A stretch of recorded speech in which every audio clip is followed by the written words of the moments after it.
José Pavan Neto, zootecnista, diretor de pecuária da JP Agronegócios. Pavan, é um prazer enorme ter você aqui no GPcast. Obrigado por ter aceitado o convite.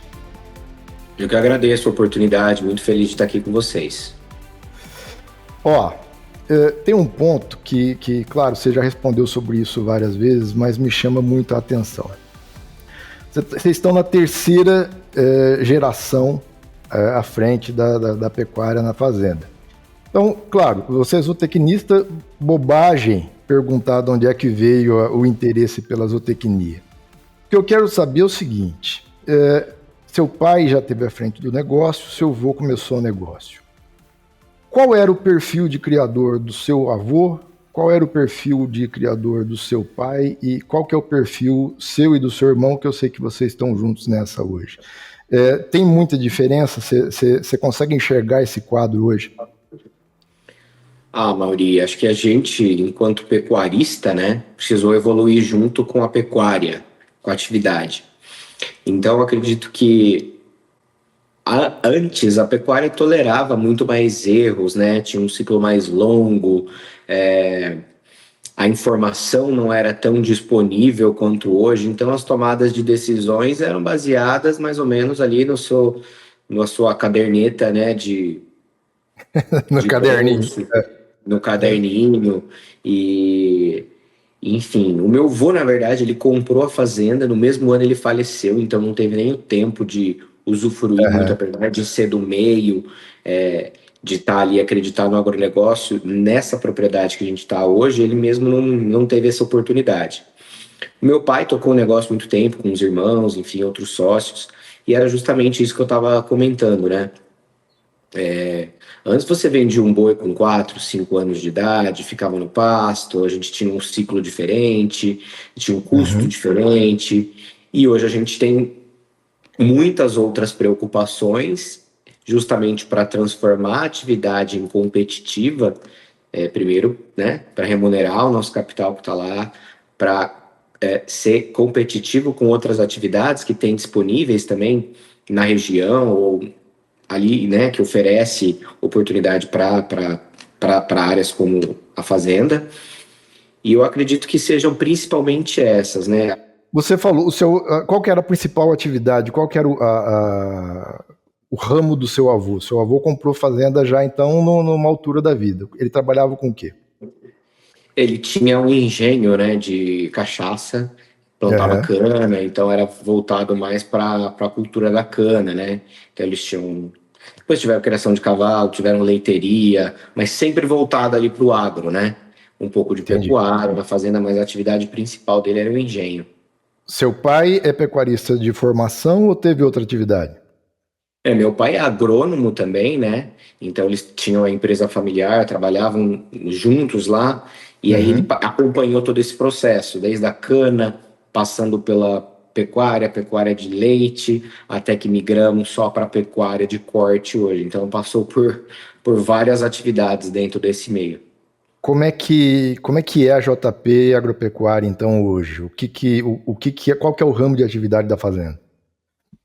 Bom, nós somos uma empresa familiar, né, em que as unidades de negócio são a agricultura, a gente divide o rebanho aí no rebanho de genética, que é onde a gente está a nossa cria, toda a nossa cria voltada para o Montana hoje. Então a gente tem uma unidade de negócio para genética, a gente tem a unidade de negócio de recria e confinamento, que daí seria um gado comercial para produção de carne mesmo, e a gente tem a unidade de negócio do Aras.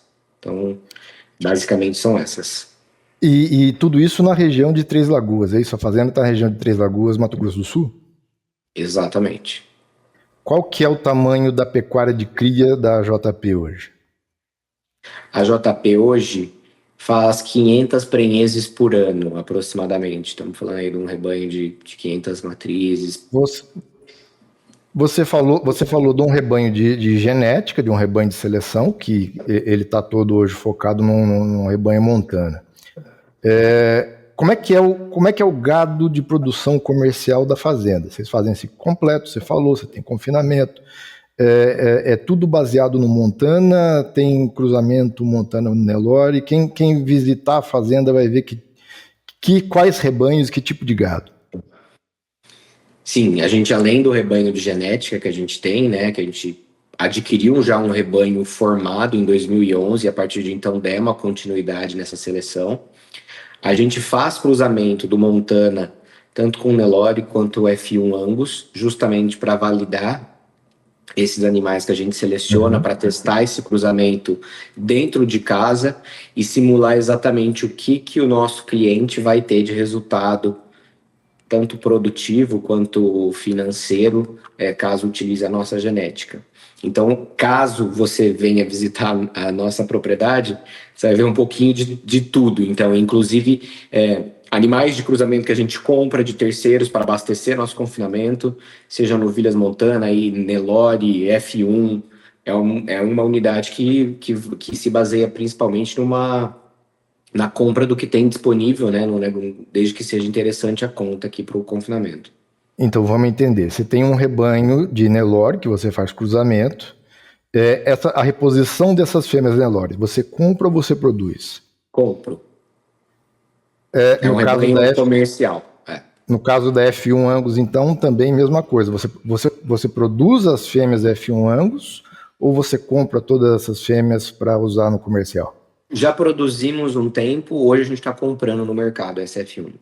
Então é um rebanho com foco totalmente comercial, claro, onde você não produz a sua reposição, você compra toda a sua reposição de fêmeas.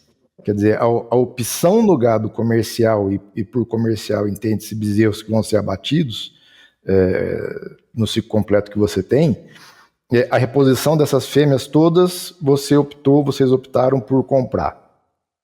Sim, por conta de limitação diária mesmo, né? E aí você tem o rebanho núcleo de seleção, que é Montana. Você falou que vocês compraram esse rebanho pronto. Da onde veio, Pavan, a opção pelo Montana nessa época? Mauri, a gente já tinha feito cruzamento no passado, não tínhamos tido sucesso, era monta natural ainda, tá? Não tinha inseminação na época aqui. Quais eram as raças utilizadas? O que você quer dizer por não tivemos sucesso? Não tivemos sucesso em que sentido? Principalmente pela adaptação dos touros. Esse foi o maior problema que a gente encontrou. As vacas eram sempre Nelore, tá? As vacas eram sempre Nelore. A gente começou com Marquesiana, e aí não deu certo também. Os touros eram muito pesados, tinha problema de nascimento, tinha até uma prenhez legal, mas tinham problemas no pós. Depois a gente utilizou Brangus, né? Aí a gente teve outros tipos de problema, né? De adaptação ao calor e umbigo. Na época era um problema bem recorrente. Isso nós estamos falando em que época, Pavan? Que ano que foi isso? Cara, isso nós estamos falando dos anos 2000, tá? Boom do cruzamento. Estamos falando dos anos 2000. O que eu me lembro, basicamente, eram essas. A gente chegou a usar Hereford alguma coisa. Angus também, mas assim, aí o touro vivia dentro da caixa d'água. E você sabe que é interessante, até entender a época é importante, porque nessa época dos anos 90, final de 90, 2000, a gente viveu um boom do cruzamento, muitas raças entrando, você já falou de Marquesiana, Brangus, mas tinha Limousin, tinha Cimental, e nessa época tinha uma demanda muito grande por touros dessas raças para cruzamento. Cimental também a gente testou. É o que rodou na época. E é importante a gente dizer isso, Pavan, porque havendo uma demanda grande por touros, como existiu naquela época, é claro que havia então uma dificuldade até de arrumar bons touros dentro de cada raça. E isso é um problema. Tinha uma demanda maior que a oferta, né? Tinha uma demanda maior que a oferta, então fatalmente chegaram touros no mercado, ou foram touros para o mercado, que necessariamente não deveriam ter ido. Né? Melhor que não tivessem ido até para a longevidade de muitas dessas raças. E eu acredito que, inclusive, o Montana tem que fazer essa meia-culpa também, né? O Montana é um composto, a gente estava no. Ele começou em 94 no Brasil, né? Então a gente estava no começo, né? Começando os cruzamentos, mesmo que tenha nascido com avaliação genética, você melhor que eu pode dizer, né? O Tricross era um animal excelente de desempenho, uma heterose Uhum. máxima, então ele tinha índices ótimos, mas ele não tinha aquela genética aditiva para transmitir para os descendentes. Então foi justamente essa época do boom do cruzamento e que a gente passou por esse momento turbulento aí, né? De tipo, nossa, tem uma demanda grande, a gente tem o produto na mão, de repente a gente nem sabia se o produto era exatamente o que o mercado estava querendo ou estava precisando. E foi comercializado muito, né?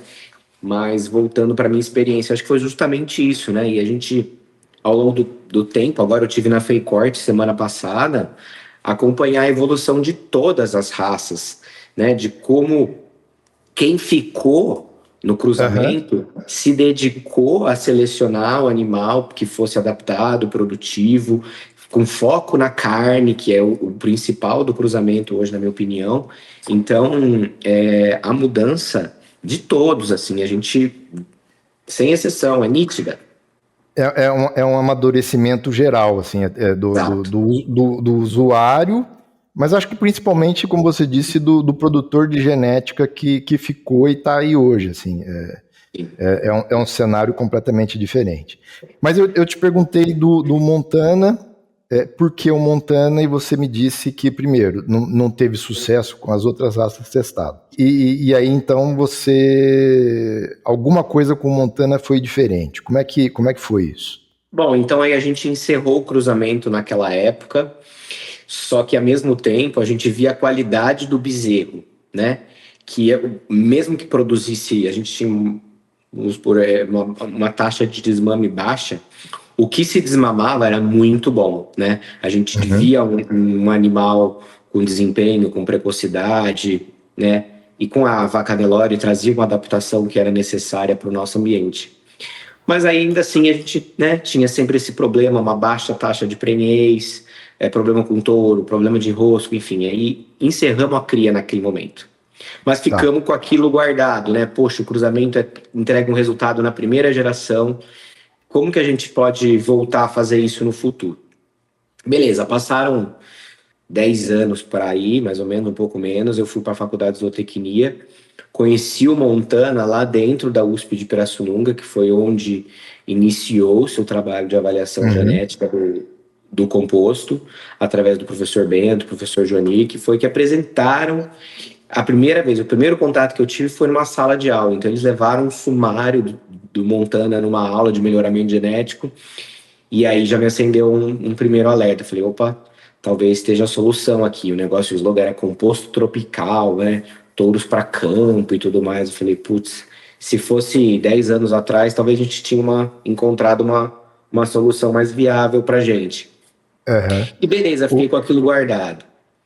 o Aí eu fui o fazer. problema você conhecia, você só não conhecia a solução para ele ainda. Exatamente. Aí eu fui pro. Enfim, terminei minha faculdade, fui para um estágio.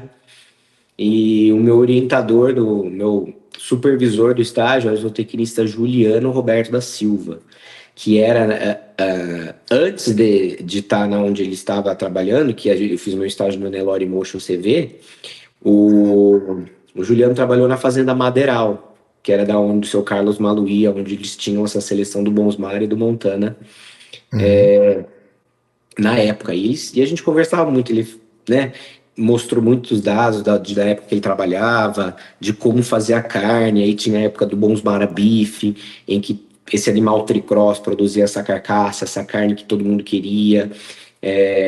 E o Montana estava também despontando com essa questão do SAPE, né, que a gente acreditava muito no melhoramento, que eu conheci lá na faculdade. E aí eu fiquei com aquilo ainda mais motivado em conhecer melhor esse sistema do Montana. Pois bem, um belo dia eu tô voltando de Três Lagoas para Paulínia, que é onde eu moro, e o Juliano me liga avisando que o seu Carlos Malui tinha falecido, né, num acidente de carro, e a família tinha optado por vender parte do rebanho que eles Uhum. já estavam selecionando há mais de 20 anos. Na mesma hora eu desviei o carro e fui bater lá na Madeiral para ver ao vivo, que eu nunca tinha visto, só tinha ouvido falar. E na hora que eu cheguei, que eu vi, tipo, tinham vacas solteiras, tinham vacas paridas, tinham novilhas, tinha de tudo, tinha F1, que eles começaram fazendo F1 com sêmen de Red Angus importado lá do Litman na época.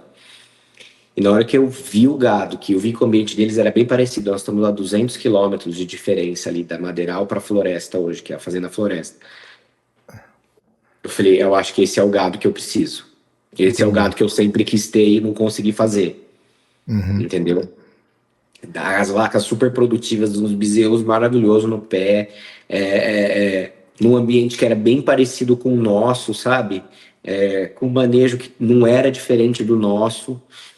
E aí acabamos comprando 629 vacas da Fazenda Madeiral naquele ano, 2011.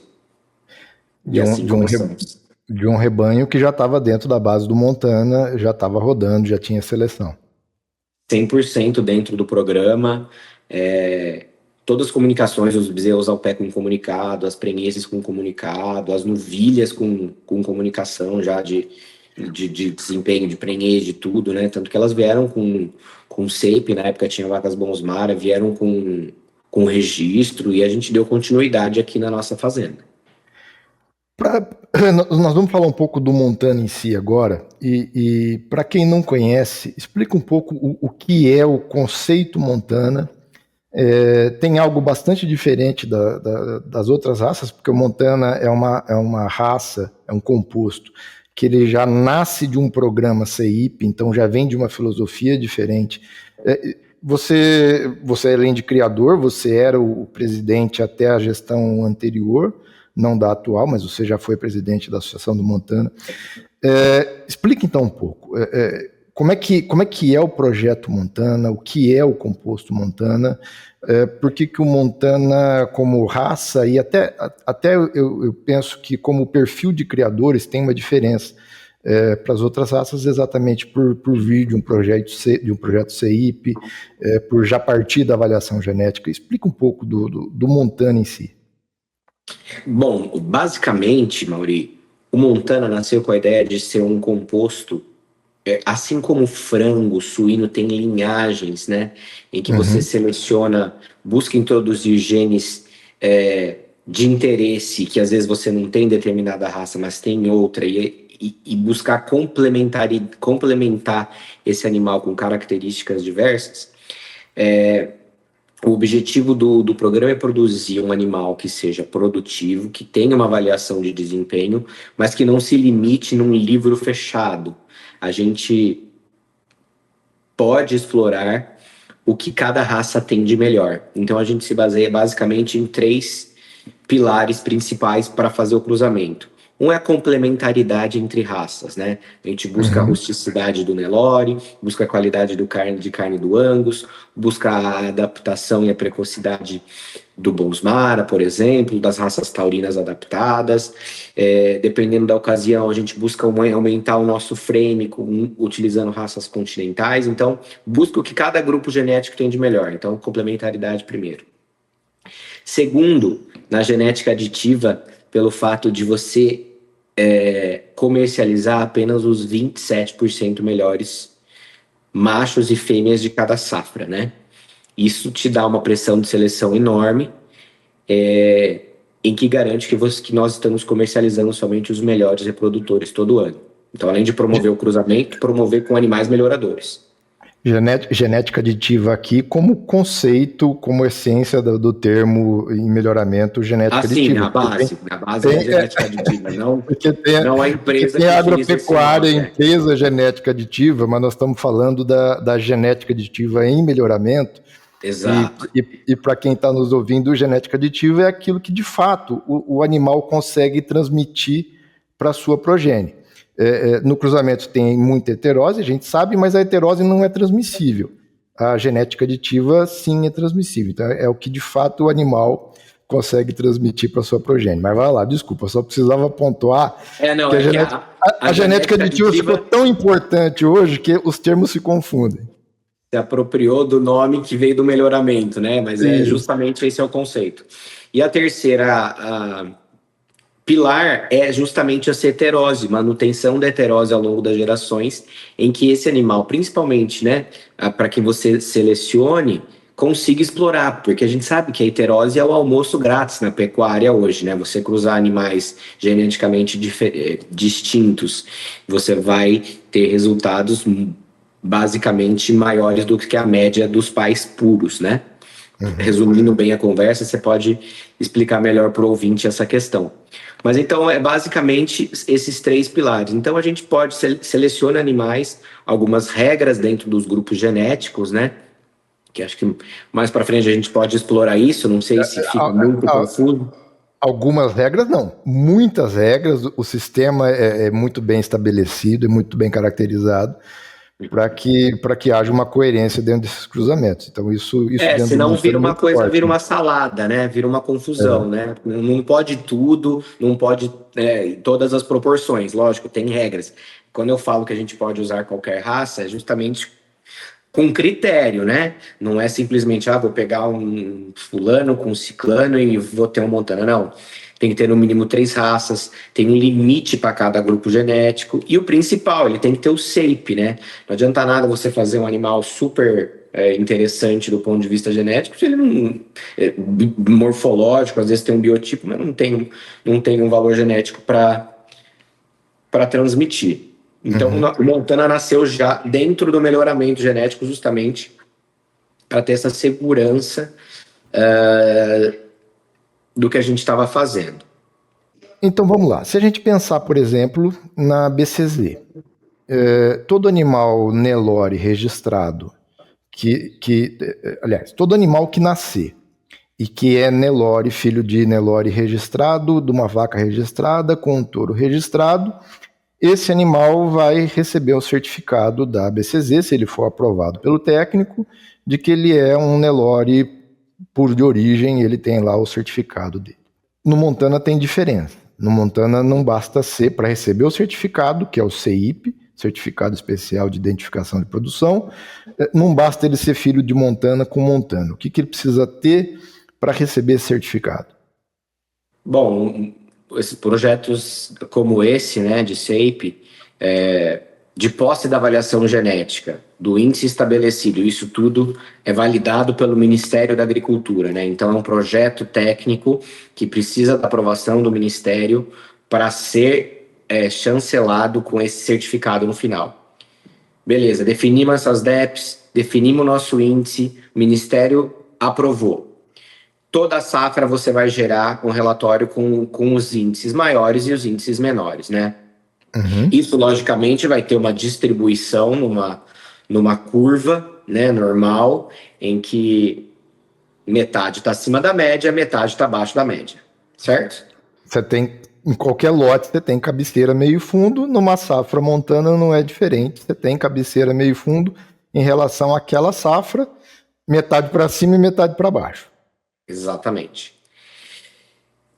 Na hora que a gente distribuiu esses animais e tem isso bem definido em quem são os melhores, quem são os médios e quem são os piores, os 27% melhores da safra, que estão na ponta dessa curva, dessa distribuição, podem receber este certificado garantindo que eles são animais melhoradores, que eles têm um certificado especial, que eles são especiais, identificados pela sua produção, né? Pelo seu valor genético. Pelo seu valor genético.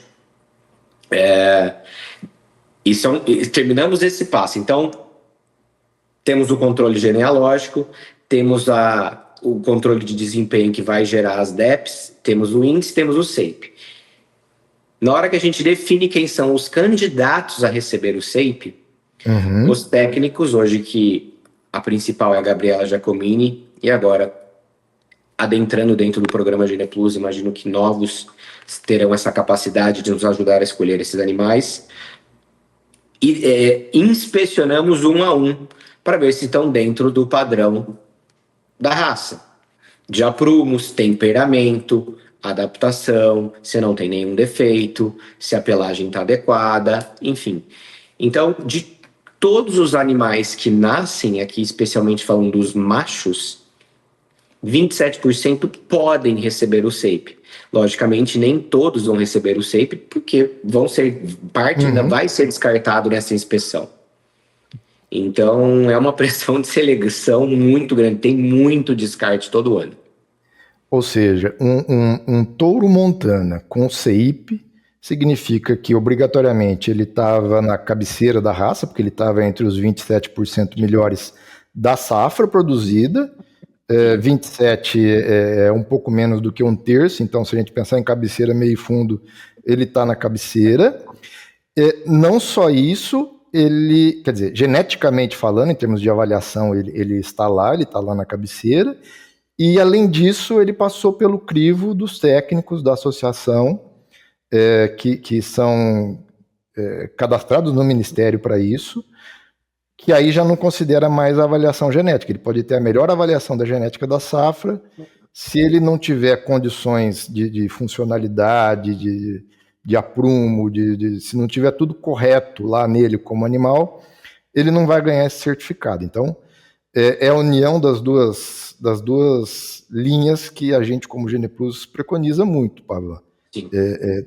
Avaliação genética, sem dúvida nenhuma, mas nunca avaliação genética sozinha. Avaliação genética associado a você olhar o animal e entender se aquele animal tem o biotipo que te interessa, né?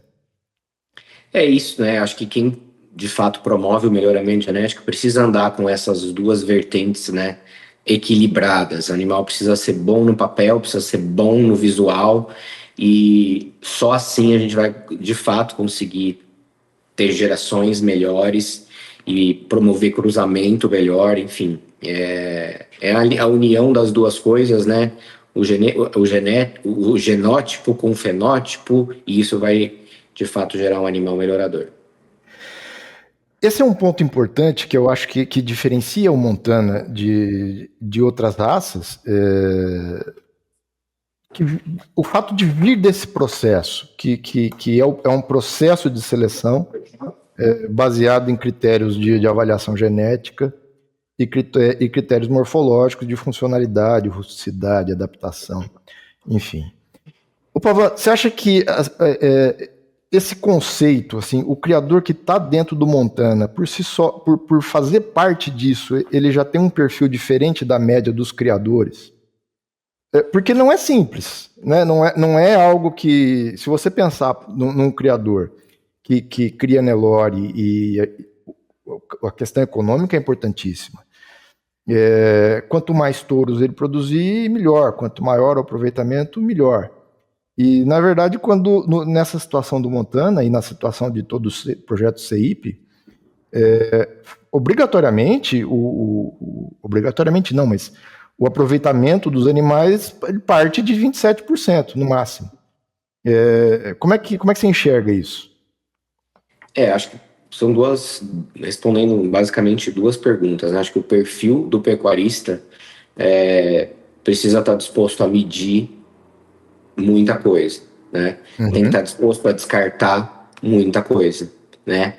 Porque, de fato, a gente acredita no melhoramento do seu rebanho em primeiro lugar, né? A gente precisa promover esse ganho dentro da fazenda, porque senão a gente não vai conseguir oferecer isso para ninguém. Como que você vai oferecer um touro top 90% para alguém? Se ele já não está fazendo bem dentro de casa, como que você pode disponibilizar isso para o mercado?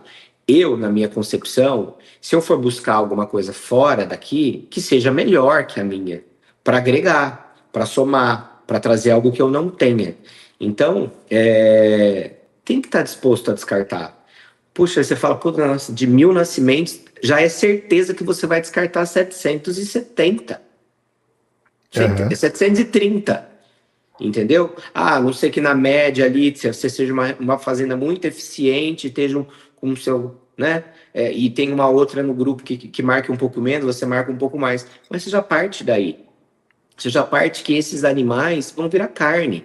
Mas que seja um animal com um bom desempenho, que te dê uma carne rápido, que te entregue um ciclo curto. Se essa fêmea ficar no seu rebanho, para o seu rebanho comercial, que seja uma fêmea que emprenhe mais cedo, que emprenhe todo ano, que desmame um bezerro pesado. Por isso a gente mede tudo. Porque ela tem que melhorar o rebanho dentro de casa, primeiro de tudo. Eu não posso pensar em ter um rebanho só pensando no mercado. Não é a filosofia de quem cria a Montana, entendeu? No mercado de touro, você diz, né? De genética no geral, né? Você sabe que eu conversava com o Geraldo Paiva outro dia. O Geraldo Paiva é o criador do Montana Calidá, que pertinho de Campo Grande. E, aliás, foi uma das primeiras conversas que a gente teve quando eu me aproximava do Montana, me aproximava de vocês. E ele me disse o seguinte, e é por isso até que eu te fiz essa provocação em relação ao aproveitamento de touro. Ele me disse o seguinte: a primeira coisa que ele quer é ter um rebanho que seja economicamente viável para produzir carne. É isso. Essa é a filosofia dele como criador de Montana. Então, produzindo carne, esse rebanho dele já tem que ser economicamente viável, e é isso que ele busca.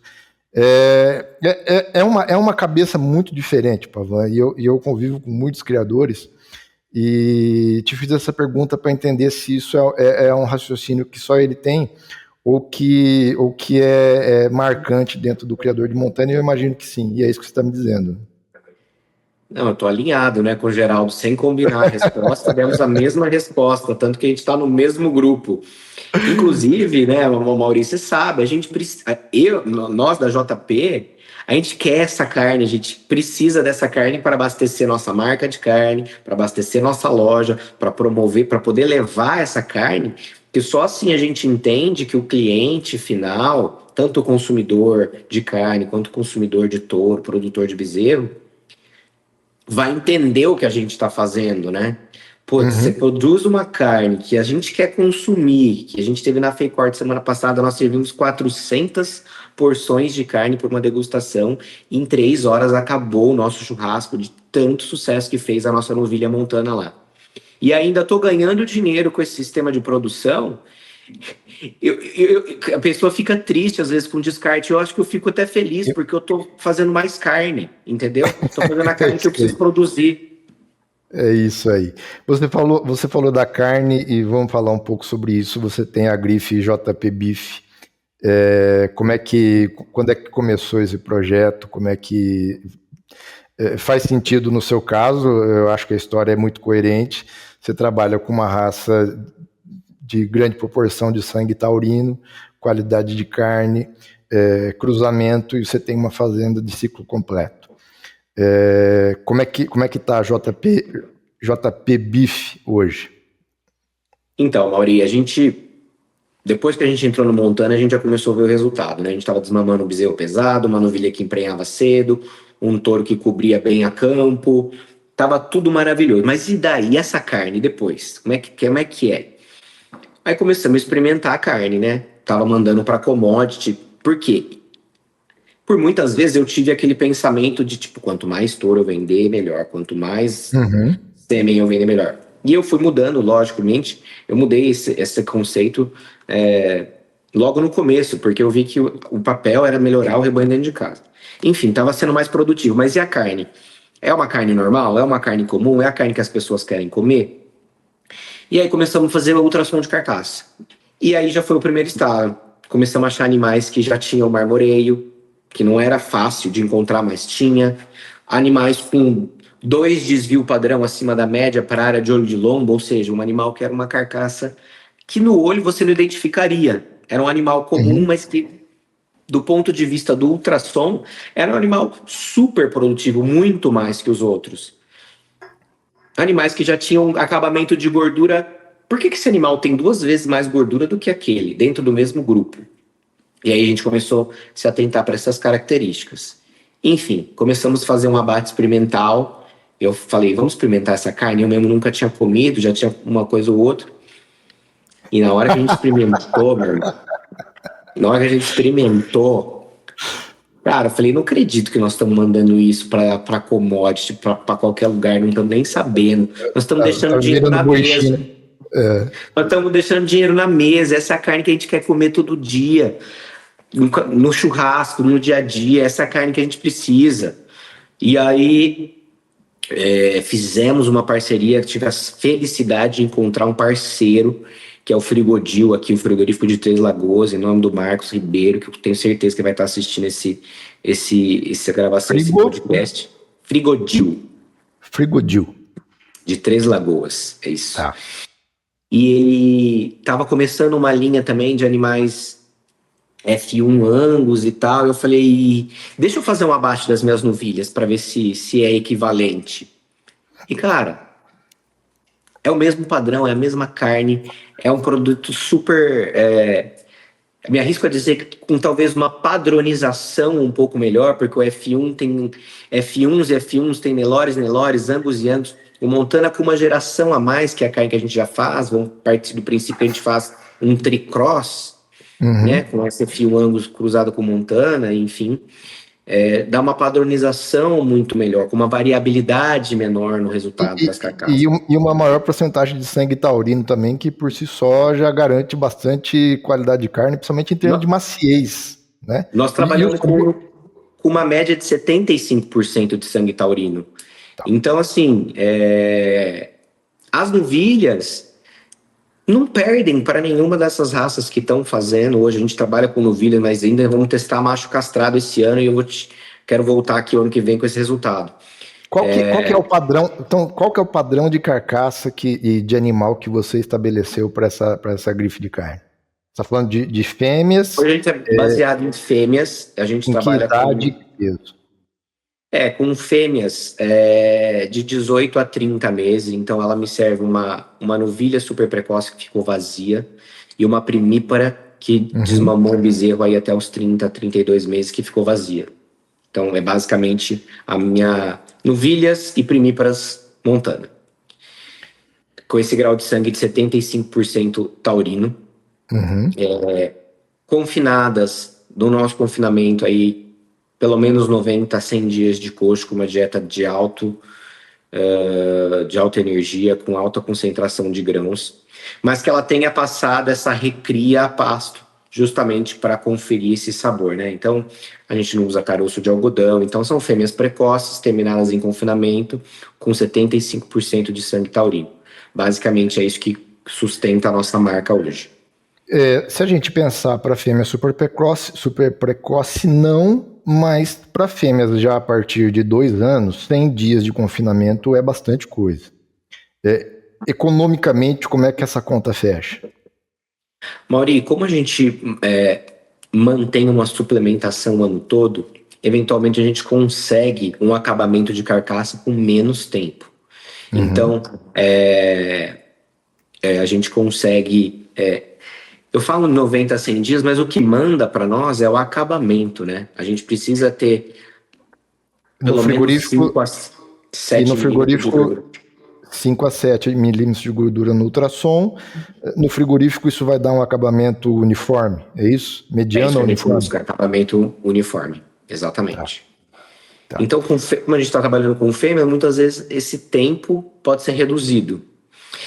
E a eficiência dessa fêmea é muito interessante. Hoje eu não tenho dados dentro da minha fazenda de eficiência alimentar, mas isso está no nosso radar para o próximo ano, especialmente iniciando essa parceria com a Embrapa. A gente sabe da disponibilidade da realização dessa prova. A gente ainda chegou a cogitar esse ano esse início, mas ainda não deu tempo, que é algo que de fato a gente precisa monitorar a eficiência biológica do nosso animal, principalmente com um recurso tão importante, né, com um insumo tão importante como a nutrição no confinamento. Mas respondendo a sua pergunta, a gente conseguiu produzir uma carcaça e que é premiada dentro do frigorífico, né? Então a fazenda hoje vende para o frigorífico essa carcaça com um prêmio, com uma negociação diferenciada.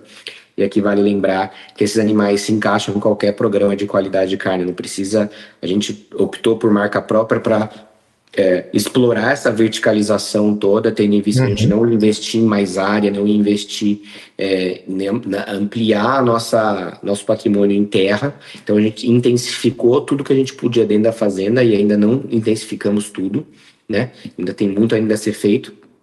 A gente queria participar desse movimento de verticalização, em que a gente conseguia monitorar tudo dentro da fazenda, ter uma produção na nossa mão e oferecer para o mercado justamente esse conceito do pasto até a mesa, e em que as pessoas encontrem sempre a nossa carne no mesmo padrão. Então a gente busca sempre oferecer essa carne macia, saborosa, suculenta. Estamos selecionando para marmoreio junto com a DGT para melhorar justamente essa característica, que ela é mais visível, né? Tendo um equilíbrio, claro, sem perder a área de olho de lombo, sem perder a gordura subcutânea, que é no fim das contas isso que vai pagar a conta. Mas e acho que a gente está num caminho muito próspero aí. A gente tem acho que a gente já errou bastante, mas hoje a gente está no caminho certo. O feedback das pessoas é super positivo, a marca está chegando a lugares que eu nunca imaginei estar. Então, estamos bem contentes com o resultado. Qual que é o peso dessa carcaça montana, de fêmea montana, com 5 a 7 milímetros de gordura, acabamento uniforme? Então, se a gente falar de uma novilha, né, de uma primípara aí, de uma novilha abaixo de 2 anos, a gente pode falar aí de 14, 15 arrobas. Se a gente falar de uma primípara, aí a gente já pode falar de 18, entendeu? Eu não gosto nem de falar que teve lote de 20 arrobas, mas aí porque não é a média, foi um outlier aí que a gente fala. Não, e quanto mais velha dentro dessa janela de 18 de ano e meio a 3 anos, quanto mais velha, maior a carcaça. Porque ela continua ganhando peso, né, nesse período, né? Ela não chegou no máximo da produção, da capacidade dela, da maturidade ali, né? Então ela continua ganhando peso. Aí vai do sistema de cada um, se quer produzir uma carcaça com 14, se quer produzir uma carcaça com 18, se quer produzir uma carcaça com 22, aí vai dar. Daí a gente ainda está entendendo o que o consumidor está preferindo, né? Se ele quer uma picanha bem acabada de 1 quilo, se ele está disposto a, sabendo que é um animal precoce, que ele vai achar uma picanha de 1,4 kg, entendeu? Aí a gente está entendendo ainda a nossa carcaça ideal. Quem quiser experimentar essa carne e ainda não deu a sorte de estar num desses eventos aí, como é que faz, Pavan? Hoje a gente tem um ponto de comercialização em Paulínia, no interior de São Paulo, e a gente procura despachar para onde for possível dentro da malha aí de correio, viária, terrestre. A gente dá um jeito. A loja nossa se chama Beef Container, né? É uma loja multimarcas em que o carro-chefe, a marca da casa, é a carne produzida na fazenda, né? A gente já atende alguns restaurantes aqui na região de Paulínia, Campinas, que você pode encontrar essa carne também. E em breve, eu não posso contar ainda, mas a gente está num modelo de expansão para levar essa carne para mais lugares, além dos eventos que a gente já participa, né? Então a gente participou da Fake-Ort, que foi uma vitrine para promover, para mostrar esse produto. Nós tivemos no Rancho Churrascada esse fim de semana em Pinhal, nós tivemos no Rodeio de Americana semana retrasada. Esse mês ainda tem um monte de programação para acontecer, mas em breve nós estaremos em mais lugares aí. Deixa a gente se estruturar melhor aqui dentro da fazenda e fora também. Me diz uma coisa, você já citou algumas vezes a questão do Montana vir para o Gene Plus. Isso foi anunciado para o público recentemente, no dia 6 de junho. Nós fizemos um anúncio oficial dessa parceria. Eu queria ouvir de você e que você contasse para quem está nos ouvindo. Primeiro, por que essa mudança? Porque a saída,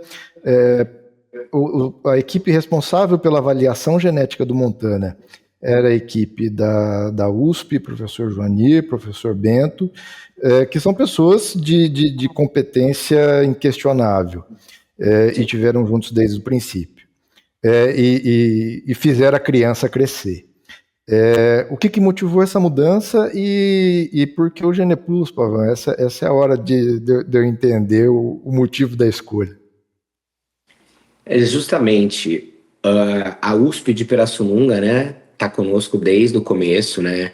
Bento e Joanir, como você disse, gestaram, criaram a criança e eles chegaram num ponto, né? O Joanir já se aposentou ano passado, o Bento está em vias de se aposentar, então a contribuição deles, que foi gigante, precisava ter uma continuidade.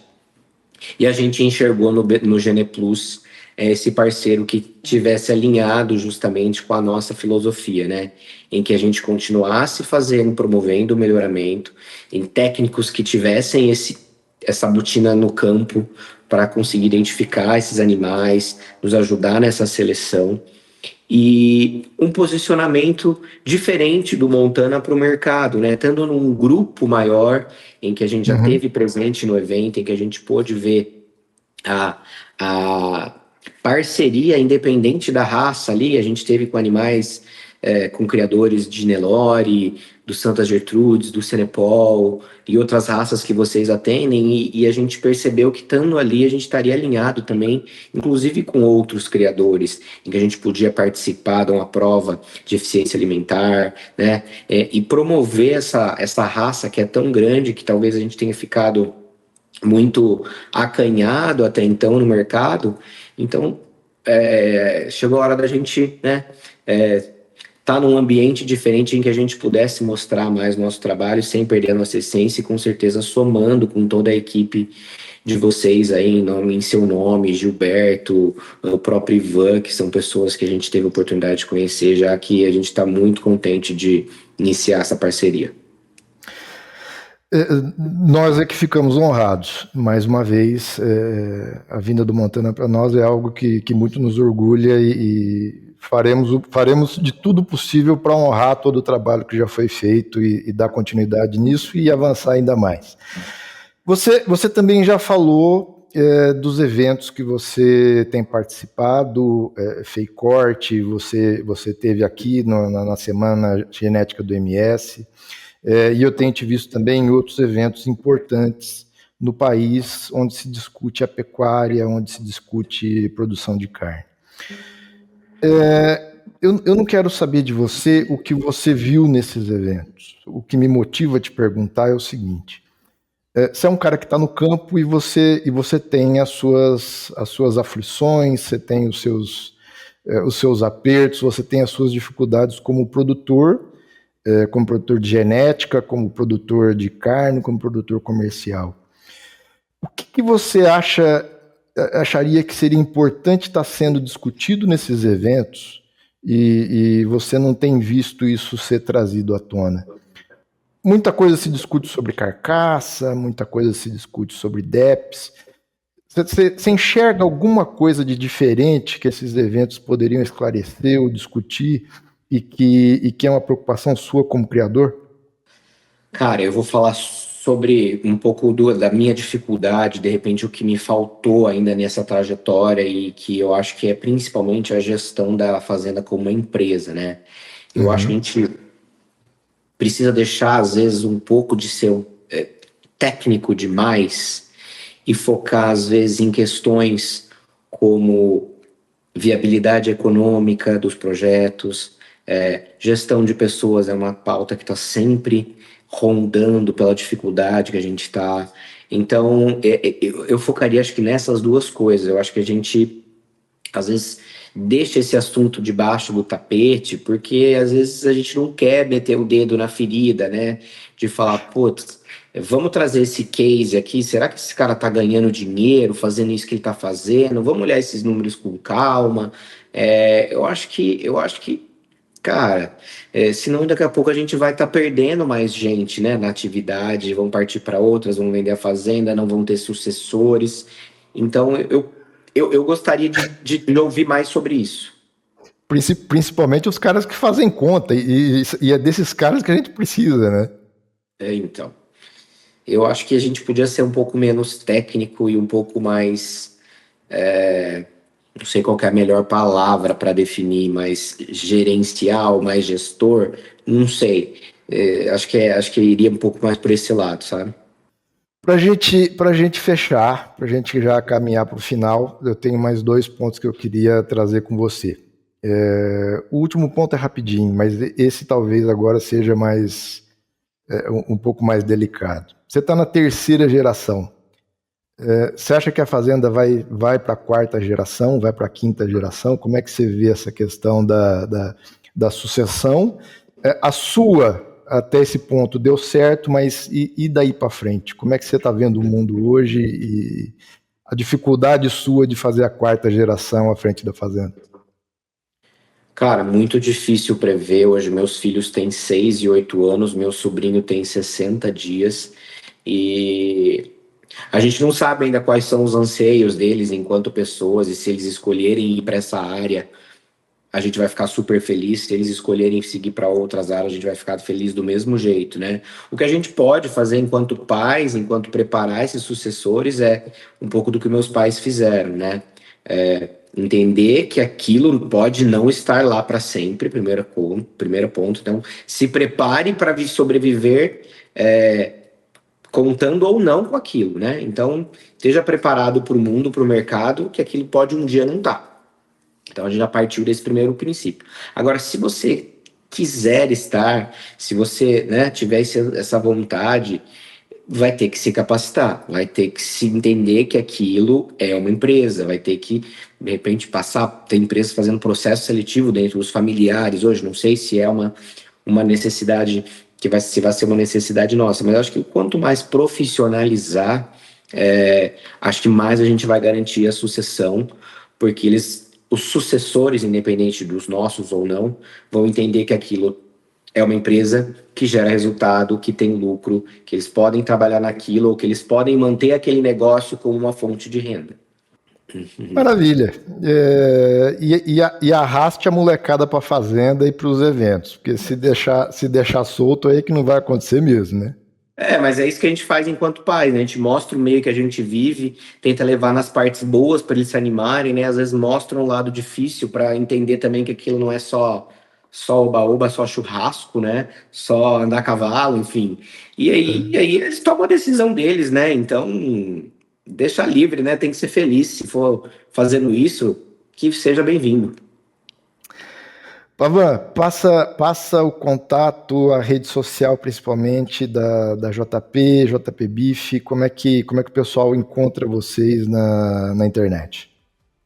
Bom, nós estamos no Instagram com algumas páginas, né, separado um pouco por assuntos, porque tem gente que se identifica mais com a produção, em que a gente trata do aras também. Então lá a página é @jpagronegócios. A página das carnes é a jp.beef, BEEF. E aí tem o meu pessoal, que é o @netopavan, que eu também sou super disponível a trocar ideia, conheço bastante gente por lá. Fiz muita amizade nesse meio, fiz muito negócio também através dessas plataformas. E, enfim, acho que lá quem quiser seguir vai ter um conteúdo legal e a gente troca bastante ideia. Pavan, obrigado. Obrigado por você ter aceitado o convite e batido esse papo com a gente. Eu que agradeço, fico feliz de estar com vocês aí, ansioso já pelo próximo encontro, pela próxima rodada da Embrapa e aprender muito com vocês aí. Tenho certeza que esse ano e o próximo e todos que virão vão ser muito bons. Estaremos juntos com certeza. Obrigado a você que nos acompanha até aqui. Siga o @Programa Embrapa Gene Plus nas redes sociais, Spotify, YouTube, Instagram, Facebook. Um forte abraço a todos, fiquem com Deus e até a próxima.